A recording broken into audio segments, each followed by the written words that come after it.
Coming up today on Locked On Texas Tech, the Red Raiders finished the regular season on a high note as the madness is just around the corner. We're into it next on Locked On Texas Tech. You are Locked On Texas Tech, your daily podcast on the Texas Tech Red Raiders, part of the Locked On Podcast Network, your team every day. We're going to start this thing off right. Raider!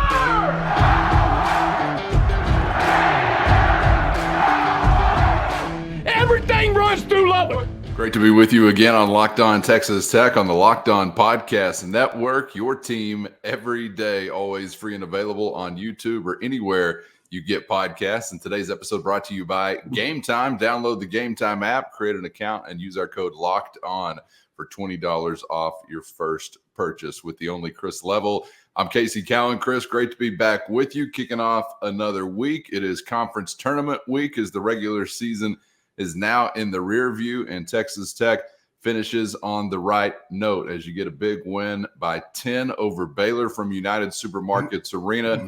Really just a fun one to take in. Was a party at United Supermarkets Arena. Texas Tech even exerted a little advantage right out of the gates and provided some separation. Baylor, of course, being a good basketball team, makes a run, and there is some drama there in the second half as far as the issue is concerned, but the Red Raiders get back on the pedal and wind up with a double-digit win over Scott Drew and the Bears. We'll get into a whole lot of how that came to be. We'll touch on some all-conference lists now released and some Red Raiders making appearances on those. But, man, had to be a lot of fun at the USA watching that one on Saturday. Yeah, there's wins, and then there's wins that feel a bit different. And this one, not every win you can really just sink your teeth into and like walk away going, whew, this was one of those though. If you just look at Baylor, if you followed them, if you look at them up close and understand some of their pieces and understand they're now completely healthy, there is no health issue with them. And you look at it on paper, and then you look at what you are dealing with, and you're not healthy, and the way your team is constructed, you have no business beating that team on paper. They don't play them on paper, though. Grant McCaslin showed up with his boys ready to go, and there was a different look out of the home team on Saturday over the weekend. They wanted it more. TTW, they say it all the time, and that was absolutely 1,000% accurate. Toughest team wins, and they were on Saturday because they got the loose balls. There was a sense of urgency to them. Baylor was kind of on their heels, and as you mentioned, good teams bounce back, especially teams with lottery picks and all conference players and all that, which Baylor's chock full of all the above. They came back and take the lead after getting way down. But my favorite part is that building just coming alive when you're hitting threes in transition, and you've just got what is thought to be like a national 2, 3, or 4 seed on their heels, just reeling, and didn't have an answer for it. And credit to the boys. Wearing red and black on Saturday, man, because it was a lot of fun to watch, and that's a win that's going to pay you some dividends a little bit, I think, whether it be momentum, your conference tournament seeding, your conference finish, or just your overall resume. That was one, or just beating Scott Drew, which is always a lot of fun. And it hadn't happened a whole lot, to be honest. To his credit, it hadn't happened a whole lot, but that was good times, as they say. Yeah, you just kind of take your pick as to what you enjoyed most about that game, because there were several things to enjoy. I'll take a pick that you hadn't mentioned yet. How about a 16-2 start over the first 5 minutes? Pop Isaacs winds up with 15 just in the first half. I think 10 of those, though, came in the first 5 minutes as the Red Raiders get out to a 16-2 advantage. And, I don't know. I hadn't really viewed this team necessarily as slow starting. There have been plenty of those where the first half was not your friend, and then you make a furious run in the second half to get a win. But there have been some games where you got out of the gates very well also. But this may be the best. I don't remember many 16-2s right out of the gates, particularly, again, against the kind of competition like we saw on Saturday. Yeah, and you me tell you that one of the biggest parts of that is a guy that we don't mention a ton in this space. But Pop was doing a bit of scoring, but it was really your work on the glass that allowed you to extend your run and then keep pouring it on. And it was specifically Robert Jennings' work on the offensive glass, is he kept several possessions alive that you were able to score on. And I mean, when you go to the locker room and you had you were up 13 at the half, 40-27. And you have, I think, 6 or 7 offensive rebounds, and Baylor has 0. Scott Drew said after the game, he's like, I don't recall the last time we've ever had a half where we had no offensive rebounds. In fact, I don't know if it's ever happened. The guy's been there 20-something years, won a national championship, been to a variety of Elite Eights and Sweet 16s. I mean, he's had a variety. I mean, they've like 53 professional basketball players or something crazy has come through that program over the years. And so again, that's not one of those things that people are like even noticing, or you may have to be told about it after the fact, but you show up to a building and, sometime you're going to see something different. Well, this was your kind of one thing here is like you held a top 10 or 15 team, and they shot it well enough. So there wasn't a lot of, opportunities, but it just spoke to how the sense of urgency you had on the glass. And that's what I think allowed you to really get out to that hot start. But I got to tell you, Robert Jennings was playing like a man possessed, and it doesn't necessarily show up in the box score, the tips, the deflections on defense. I mean, just some of the juice that he provided. He just wanted it more, and he's out working a guy that's, and in fact, he outworked 3 of them because some of their bigs get in foul trouble, and then Robert would join the foul trouble party along with everybody else in the Texas Tech uniform. It seemed like, you mentioned Pop Isaacs. It's like, you know what, Pop, we've seen enough. We don't want you to get to play anymore, so we're going to call some bogus fouls on you and have you sit the bench. I mean, yeah, it's like we just let anything go. Street fight, back alley brawl, the whole conference season, and then you get to the regular season finale. It's like we're going to call everything. I mean, when I say everything, I mean everything. So that didn't really benefit Texas Tech ultimately when you're a bit thinner. But hey, man, rebounding though, it was very impressive to watch against one of the best rebounding teams in the country.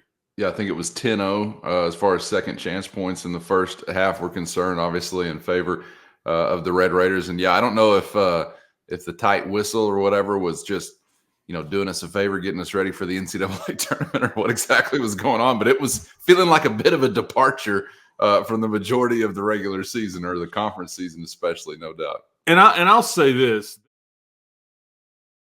First, today's episode brought to you by Amazon's Fire TV, your destination for sports, from live games to highlights and beyond. Fire TV offers incredible viewing experiences with smart TVs, as well as the Fire TV stick, which you can just plug, boom, right into your existing television. And you got access to millions of movies and television episodes, as well as free and live TV. Whether it's opening weekend for baseball or the upcoming college basketball tournament, you're going to want to have a Fire TV. And that's not all. Fire TV recently created Fire TV channels to deliver a constant supply of the latest videos from all of your favorite sports brands, all for free. That includes all of us at Locked On and most of the big pro leagues and college conferences as well. So check out Fire TV channels on Fire TV or Alexa devices. And if you haven't done it already, you don't know what you're missing. Trust me on that. To learn more, visit Amazon.com/LockedOnFireTV. Today's episode brought to you by Gametime. And you shouldn't have to sweat it out when buying tickets to your favorite events. And with Gametime, you never will, because it's always a breeze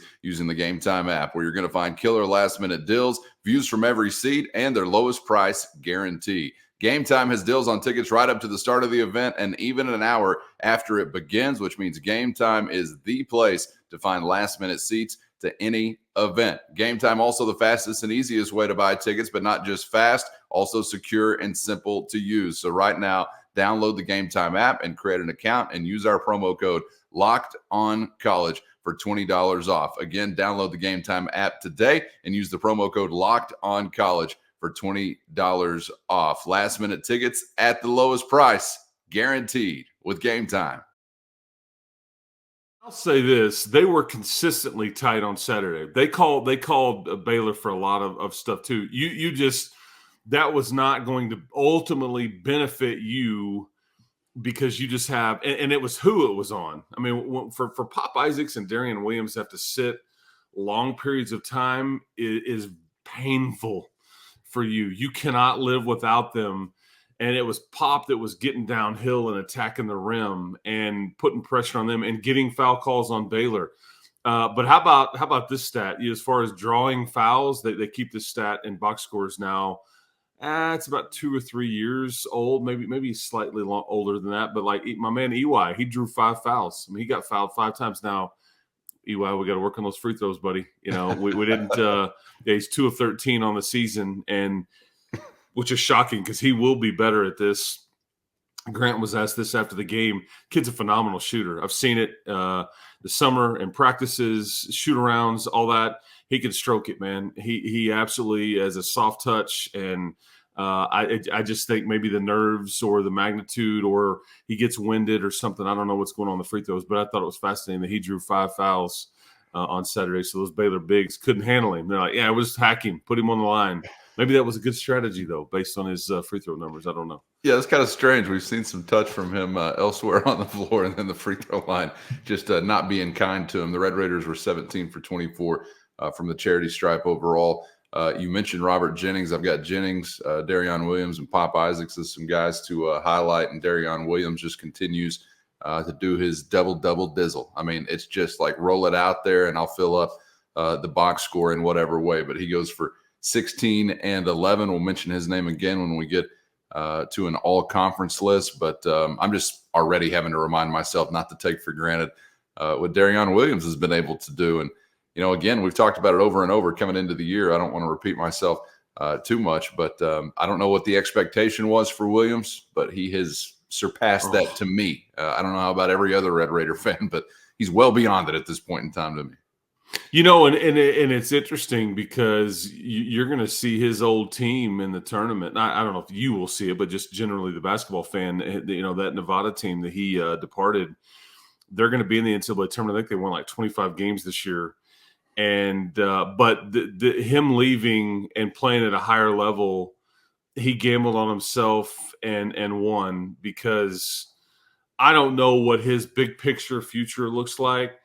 The kid is going to end up being one of my favorite people to watch come through here. And I hope you get a full, after this season ends, a full 2 more years of it, just because it's like everything's within the flow. Everything's pure. He's a phenomenal teammate.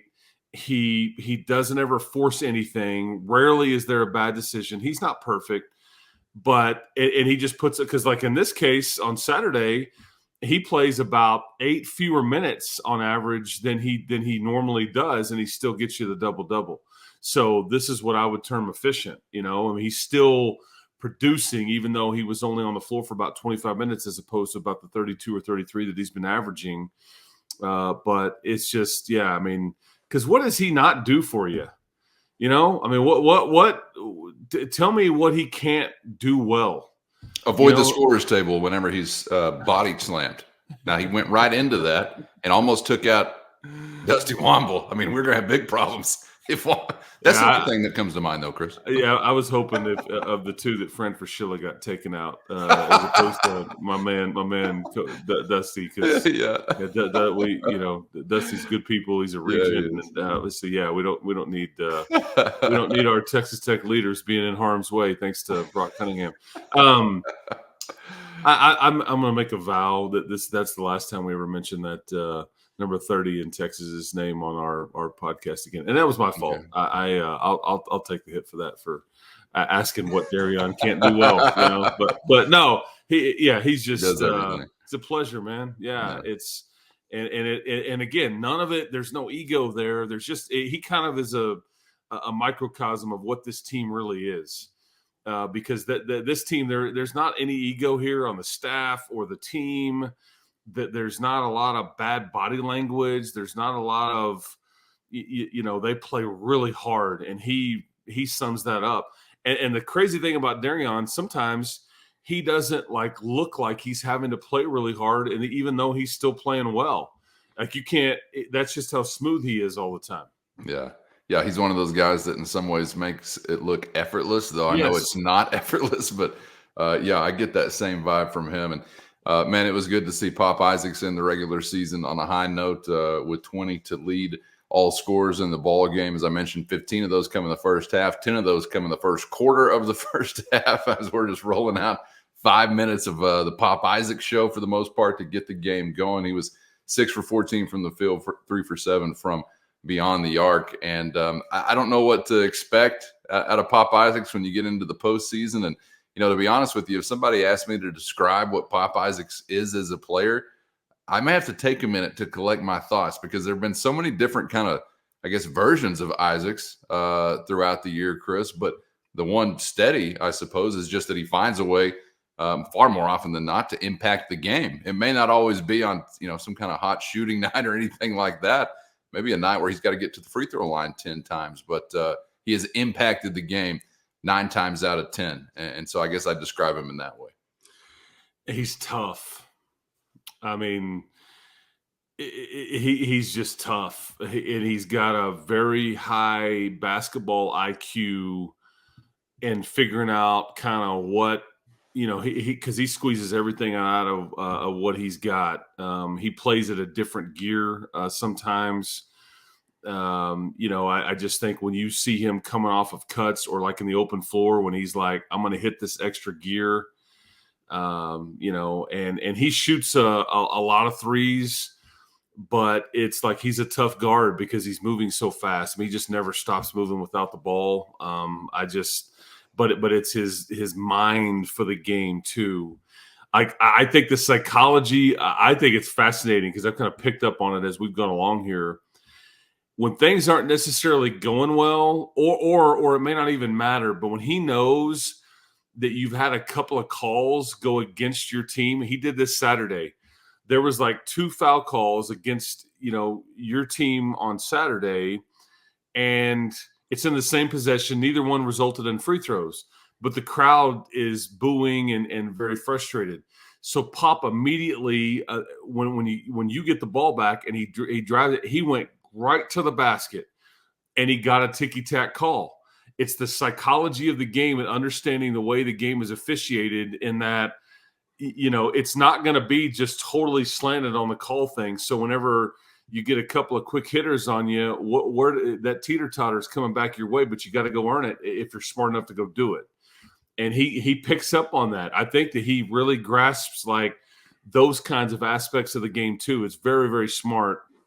And I just think he's tough, man. But yeah, this 20 and 5, he mixes in some assists. I mean, he did a little bit of everything on Saturday. And I love watching the kid compete, man, because he just doesn't give in. And I just think the right word is just toughness. Yeah. Because it looks a little bit different and at times, and it may be what some would term inefficient, but I just, he's been steady, and that's all you can ask for. He consistently scores and always plays hard for his team.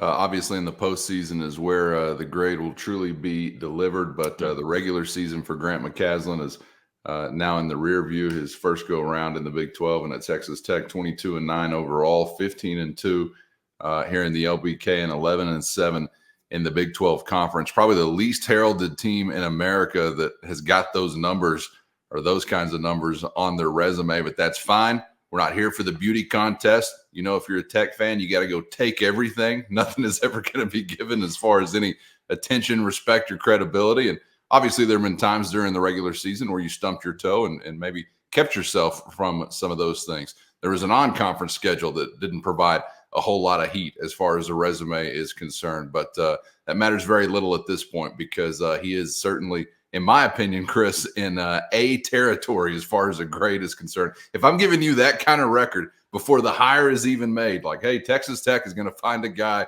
and is going to roll 22-9 and 11-7 in the league in year one, I mean, we are jumping up for joy immediately. So there's no way to be anything but pleased, I don't think, with Grant McCaslin in his first regular season at Tech. Yeah, and he didn't win Coach of the Year. I've actually seen him on some national Coach of the Year lists. He's not going to win that either.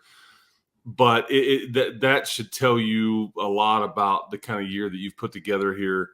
I'd be willing to tell you too that Grant would have bet for Kelvin Sampson as Coach of the Year. That we've talked about these things, and he's like, that's my opinion. If you win the league, that's who should get it. But what he's done in year one here, I don't think anybody would have envisioned, especially when you just again, and we're going to forget this years from now. But the context and all the things that you dealt with along the way, the Devin Cambridge injury, the Warren Washington missing 7 games of your conference season, you being woefully undersized based on a couple of these injuries kind of limiting you severely. You have a mid-year transfer. Drew Steffi leaves the program at semester. You have somebody like Kyra Lindsay, who we still haven't seen since, and now I guess we're going on a couple of weeks now. And so it's just like all these things as you kind of sorted through on what you are, what you're about, what you're going to stand for. And yet he just kept figuring out. I mean, you're 4th place in the best league in the country. The end, and credit to Houston for putting up a 15-3 conference record. I think the young people would say, give them their flowers. I think is kind of the way that they phrase that these days. And bury them afterwards. I'd like to add that. Yeah. But 11-7 in this league when I wasn't sure you had anything close to a tournament team back in the summer. When you're putting this thing together, you're just not sure. Yeah. You're just not real sure what it's going to look like. And because this is the other thing that we didn't mention. Grant took over a straight up mess. I mean, just an ugly, just mangled program that was wounded, and you just got guys kind of leaving, guys teetering. NIL stuff's going on, and you don't know who's coming and going, and then you got to try to put this together and then get them to buy in, and he's done a masterful job in the first year. And as many people have suggested, like on RedRaidersports.com, imagine what he can do when you have a full cycle and you've got your staff together and some time to identify some pieces and create some depth and size and all that. Look out. Well, and now you do that after you go 22-9. It's not just like, hey, guys, trust me, we're going to make something happen. It's like, no, did you check out what we did? Did you see what the regular season in front of 15,000 people on most nights, too, because they didn't go away, and he will use that as a benefit, too. Yeah, somehow you have hung on since you got into the era with Chris Beard where you really established yourself as one of the best home environments in the country, and credit to him during that time for being obviously a large part of doing that. You somehow held on to it through the Mark Adams era, and now into another, you have maintained that somehow. And obviously there is proof in the pudding, as they say out in Spade, Texas, that there's reason to back that up. There's reason as a fan to want to be excited and buy tickets and go to the games and yada, yada, yada, because you got a good basketball team on the floor. Let's get to this before we get out of here, Chris. Some all-conference lists being released by the Big 12. First, today's episode brought to you by LinkedIn Jobs. And if you've got a small business looking to hire new employees, you're hoping for the biggest pool of top-tier candidates possible. And that's exactly why you got to check out LinkedIn Jobs. LinkedIn has all the tools to help find the right professionals for your team faster and for free, all on one easy-to-use and secure platform. And LinkedIn isn't just another job board. They've got a far-reaching network of more than 1 billion professionals, and hiring the best becomes easy when you have that many qualified candidates. So easy that 86% of small businesses get a qualified candidate within only 24 hours. With all the hats you wear as a business owner, the time or resources to hire quality candidates can be hard to come by, but LinkedIn carries the load for you with the quick, easy, and intuitive process. So post your job for free at linkedin.com/lockedoncollege. That's linkedin.com/lockedoncollege to post your job for free today with LinkedIn Jobs. Terms and conditions apply. conference lists being released by the Big 12, and you do see some Red Raiders show up on some of these. The highest anybody makes it, third team, and that's Darion Williams and Pop Isaacs who show up there. Jamal Shedd is your player of the year. He's your defensive player of the year. I'm not going to spend a lot of time arguing with that. I guess I'll spend 0 minutes arguing with that. Joe Toussaint for Texas Tech was also an honorable mention, all Big 12 selection. And then you see Darion Williams wind up on a Big 12 all newcomer team. I guess if there's anything to pick apart, just because we want to pick something apart, to me, it is maybe possibly Darion Williams only being the third teamer. Maybe could have been bumped up a little bit higher, but obviously there's a lot of stiff competition in this league. Well, yeah, again, somebody or somebody's plural was going to get screwed on this stuff just because. And I get there's a lot of I think I saw some Iowa State fans getting real frustrated. You've got Texas Tech fans being a bit frustrated. I mean, and people. I'll tell you my main issue, and then I'll tell you the good news here for Texas Tech. My main issue, though, was that I strongly disagreed with Kevin McCullough being on first team just because he missed so many games. Had he played all those games, he had unbelievable numbers and all those things. Had he played in more games, I would have had zero qualms with it. But I just don't know. It's like you missed as many games as he did, and I don't know. But that maybe I'm nitpicking there because it wasn't like he missed. I mean, half the season, but it was. I mean, he missed. I don't know. It was like 5 to 6 games, I think. Anyway, but that's just me. But it's like. Of anything that you look at, do you want to know what kind of league you're in and how tough the league you're in is? Whatever. Look at these kinds of conversations, because who are you taking off? Like, and I mean, I don't see, because like I'll tell you that like Darius Johnson, okay, for example, for UCF.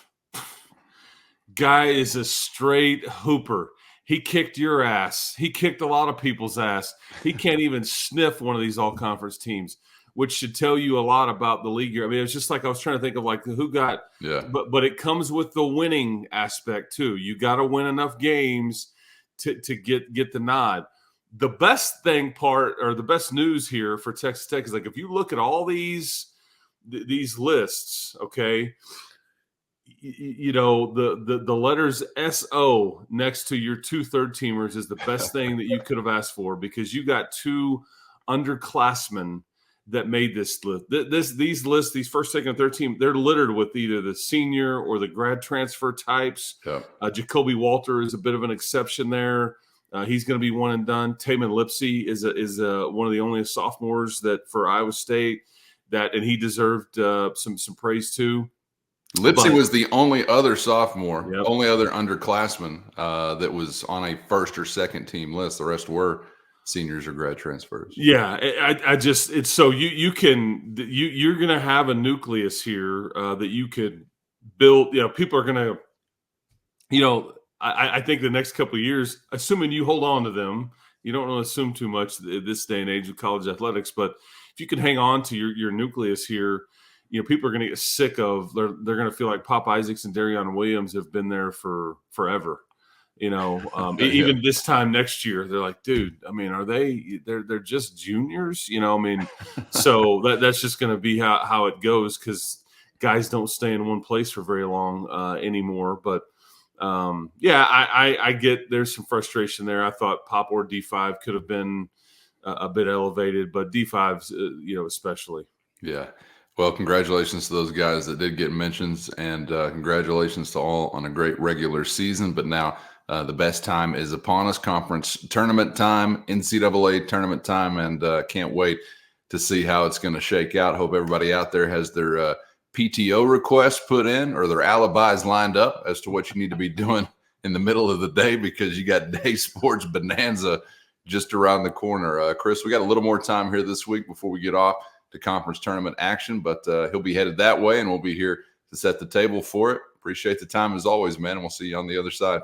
I love me some day sports. Yeah, like this week and then next week, even more fun on that Thursday and Friday. Ooh, Oh man. yeah. Yeah, you can inject it right into my veins, man. And you know you're getting to go somewhere. We'll talk about that as the week goes along. Yep. It's just like who knows where you're going to be sent, but that is less than a week away. But we got business to tend to in KC first. So enjoy the time. Guns up, man. And by the way, before we get out of here, real quick, Wes Kitley, you're the goat, man. I don't, city block, freeway, statue, something. Give it to him. I mean, it's like multiple now. I mean, like, come on. But I appreciate that man and what he stands for and what he's about and what he's given. I wish more people knew how big of a deal that was. But he's getting it done at the highest level on track and field in college athletics, and has done it repeatedly, consistently. Yep. And so shout out to Coach Kitley, man. Yeah, national championship. That's all. Just another national title added to the trophy case. I think we still got some room on that fancy new water tower to the north of the Jones, and maybe we just throw up there, "Welcome to Kitley Country," something along those lines. Just throwing it out there. A nice portrait, something like that. But congratulations to Coach Kitley and his team on being, let me add it up. Oh, the best, number one. And the best fastest in the nation, and the fastest in the nation. Awesome stuff. It was a pretty fun weekend if you're a Red Raider fan. For Chris Level, I'm Casey Cowan. Thanks for being out there. We hope to see you again for the next round on Locked On Texas Tech.